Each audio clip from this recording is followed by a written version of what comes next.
Be grateful because you have a home. If there are dishes to wash, be grateful because it means you had a meal. But sometimes we get grumpy about things in life. Have gratitude and be present in your own life. As you had said, I was up and about, Miss Busy Bee, happy to tick off the projects. But the universe also calms you down. So it brought me to a space where I now sit and do nothing, and it's okay. So for those that you want your 100 projects to be done, they will be done at their own time because God is in control, at least when you believe in God.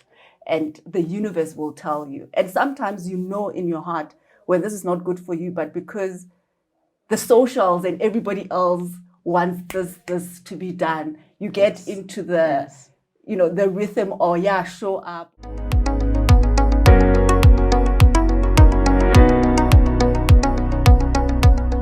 Good day and welcome to another session of Women in Leadership with V.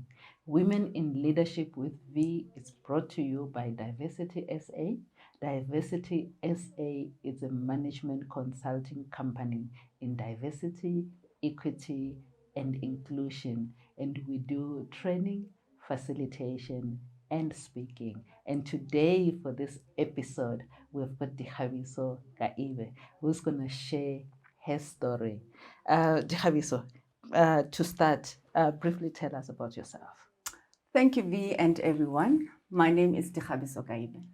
I am a mother of two gorgeous beings, Nidumile 12 and Masedi 10.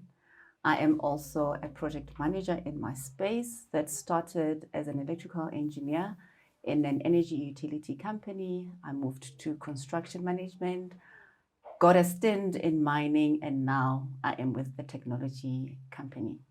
Oh, great. That's a busy life. So you are a mother, a sister, an engineer, a project manager. What inspires you to take these risky projects?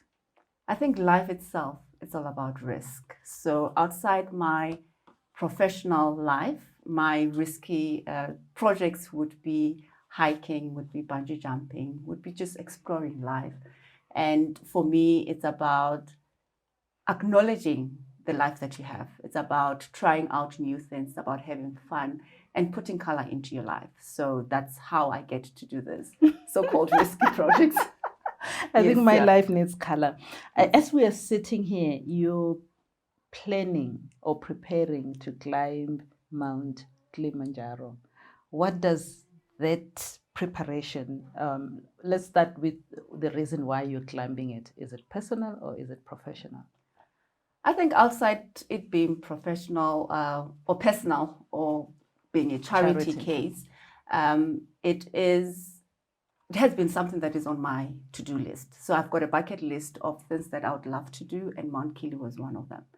But more so to conquer Kili, it's just facing your fears.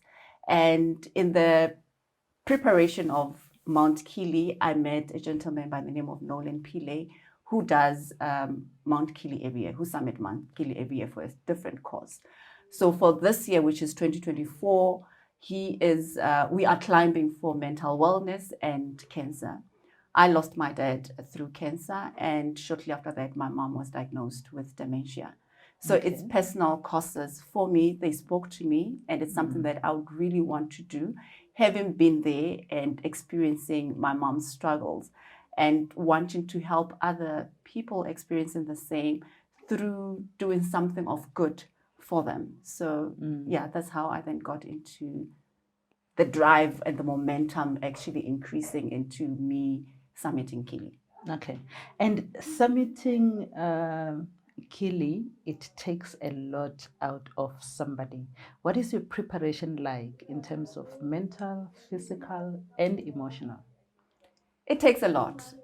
It is a project on its own, but I am usually a very active person. So I do run, I do cycle, I've started swimming, and I do a lot of hiking.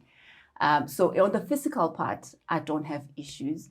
In terms of the emotional part, yes, there are lots of noises that are you going to come alive? People die, summiting Mount Kili. So it is a preparation psychologically to say this is the mountain, but also on the contrast, trying to put it back to my life to say your life is a mountain that you need to conquer. What are those fears that I need to look into? So the spiritual element comes into play. And should I come not talking, at least I would have prepared myself. You don't really prepare yourself for dying, but it's more, I know I am going to come back. But how then do I connect with my God in this preparation? So it is really exciting. It's challenging. Some days I don't want to go for a run. Some days it's like, okay, I've got it all.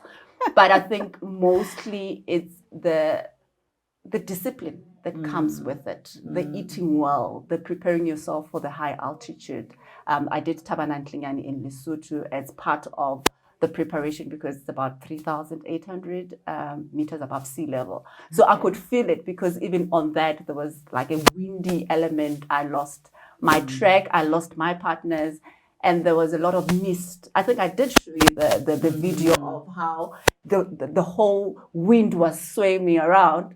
But I knew I am not alone, me being with my God, and me knowing that it is part of the journey. I need to see it through. So, yes, it is all those elements that come into play that. Yeah, it is a lot of elements. You look forward to it, actually. Yes, definitely. So, apart from the mental, the physical, and the emotional preparation, there's also the financial side. How are you paying for it? Are you fundraising or are you paying for it yourself? One, it is happening next year, 2024. It's my 40th birthday. I'm very big on birthdays. So it was something that I was working on. But when you look at the rents and cents, they are not cheap, especially when you have other projects outside this that you're doing. So I joined Nolan in his foundation, Be the Best Version of Yourself. And we're having a golf day, fundraising day on the 26th of October. But outside that, it's also wanting to put in, I think they call it a buddy system, where you structure the donations coming from people on your socials. It's something that I'm looking into, but I'm also having a dinner where we will be selling seats and plates to raise funds. That will help into this, but also a certain amount will be processed. I mean, the process will go to the two foundations that I've spoken about, looking at cancer and mental wellness. Okay, that's interesting.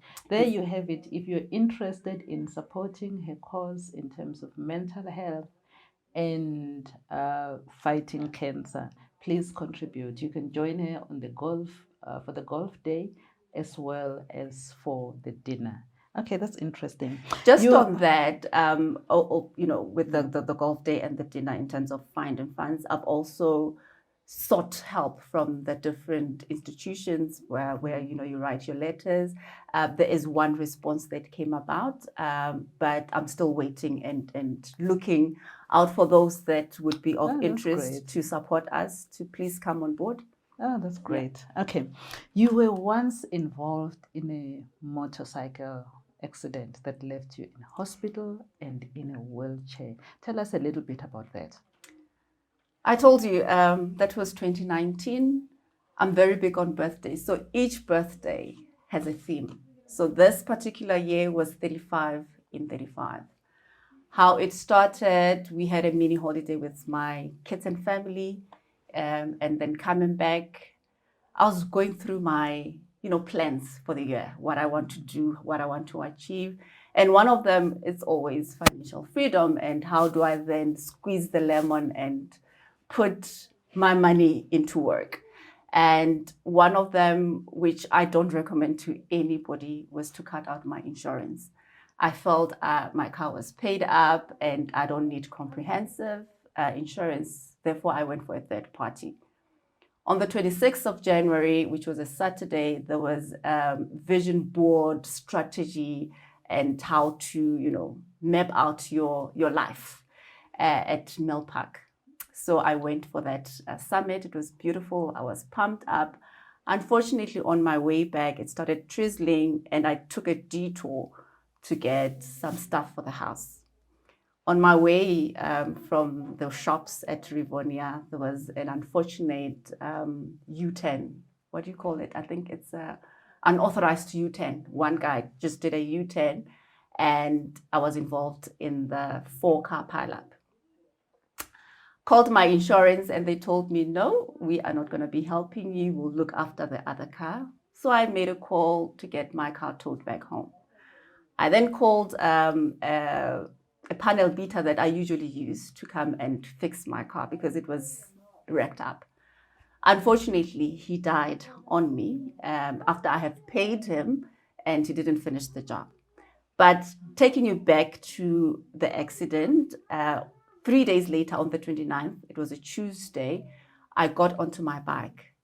I just bought myself a Coral Primavera, the Vespa, and I was a brown Italian. I used to suit up for it and go to work, and I felt myself on it. And it was a usual day. But I think the flaw on that was I never got to Husa. I never got to really sit down and say what had happened. 26, In the Saturday was accident. traumatic. Yes. So I didn't give myself time to go through and process. I got onto my bike, and that was it. I was swept off the road on Ben Schoeman on my way to work. I don't know what happened because I ended up in hospital. But the funny part is that when I had just also bought my leather jacket, The biker jacket. and they don't come cheap. And I felt it when the paramedic was cutting it, and I thought I fought around it, and that was it. I ended up in hospital. I spent almost a year in hospital. I was on a wheelchair. Wow. I went through a lot of operations just to get me, going. And I really learned how to walk because I was also in remedial for about 3 months, learning how to walk. So for me, the accident was a slow down kind of regime for me because I'm a project manager. Projects must be finished and they must be coming and 35 listed. and 35 and 35 was one of them. Yes. So it really gave me space to connect with the maker. They say a cat has 9 lives and a person has 2. So I'm living my second life, and I vowed to live the best of it, whatever that means, because I think the way we look at best things, it's different. But I'm really grateful in the space that I am. It was a traumatic, almost fatal accident. But for me, it needed to happen. You know, when they say all things happen for good. And this is how then I experience it. Sometimes you need to go into your wilderness to find yourself. That's true. Yeah. That's true. So that's how it happened. So it's an accident that was bad but ended well. Ended good because even on my hospital bed, people were dying. People were being amputated. Just to get back on that, through my multiple operations. My last operation was in August, and just after, it was a failed, for lack of better, medical term, it was a failed operation because I was closed up without doing anything. And I thank God for that, because then everybody around me was God sent. Even for me to fall into my orthoped's hands out of emergency was just a miracle, because everybody vouches for him. And he has taken my family through the journey so beautifully. At one point, I digress, but I just want to tell this story. At one point, I was in hospital, and because I've been in hospital for so long, I was picking up viruses, and I was at one time isolated because of my immune system. Don't drink over because you're on medication. Okay. And with every procedure that he was doing, he didn't bring all the medical terminology on it. But coming to this one, he said, I can't go on because your artery, it's 10 millimeters from where I'm going to work. Should I mess with it, you're going to lose your leg. So I'd rather not do anything. It is not major. We will see over the years if you need to do this operation. For me, it was a blessing, because some people would have said, I'm a doctor, I'll work around it, and boom, I'm sorry. And I'm sorry gets me amputated. Yeah, that's Yeah, true. so That's that is one of the things that you see with all the experiences things that you experience in life. They don't just happen. There's always help coming from all sorts to just bring it into what it needs to be. That's Yes. interesting. Okay. You are also a board member at the Midrand Child and Family Welfare Institute. What does that job entail? Okay, for me to be part of the board membership, I'm on the auxiliary of the executive committee. So it takes care of children that are in destitute. And my love for children and wanting to see the best. I know, just that little drop that you put into the ocean, it brings that ripple into the water. I'm a single mom and I know how difficult it is to raise children. And seeing those children left out with nobody was one of the motivation to say, how can I help? So the Institute has a couple of social workers that, are trained and help the children to go through whatever trauma that they're going through. But mostly there is also a crèche that takes about 18 kids. Okay. My job there involved assisting the unit with accreditations and with ensuring that that documentation is up to date with the social development so that they get funds. So yes, that was our work with that. And of course, there are little projects of entertaining the kids, of, going out to share the message of what the Midrand Child and Welfare is all about. Yeah. Okay, that's interesting. What advice would you give to young women who aspire to be where you are? I think where I am is relative to anybody. So it's really, for me, I would phrase it to say, what advice would I give to anybody that wants to live a better life? Again, better life, we have different options on that. But show up. And show up is a cliche word that we use in different areas that we are. What I mean by showing up is put your heart into whatever that you're doing. Sometimes we get into projects wanting the result, but the most important thing is the journey, the growing process that happens Yes. in between. Again, life is but a dream. You're here today, tomorrow it's another story. So make sure that you live in gratitude. Even when you're washing your dishes, be grateful of washing dishes. There is another write-up that I came across that says, if your house is dirty, be grateful because you have a home. If there are dishes to wash, be grateful because it means you had a meal. But sometimes we get grumpy about things in life. Have gratitude and be present in your own life. As you had seen, I was up and about, Miss Busy Bee, happy to tick off the projects. But the universe also calms you down. So it brought me to a space where I now sit and do nothing, and it's okay. So for those that you want your 100 projects to be done, they will be done at their own time because God is in control, at least when you believe in God.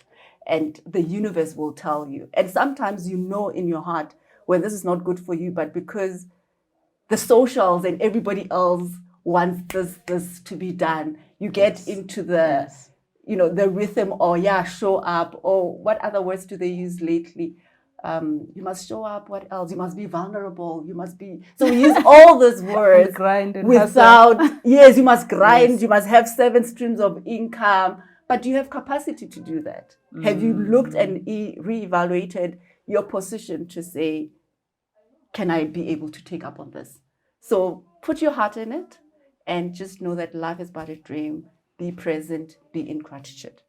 Oh, that's good advice. So what would you say to those people, especially young people, who will say, if I can get this, if I can get 10,000, if I can get 10 million, if I can get this amount, then I can start. What would you say to them? then I can start, then I can be happy. Yes.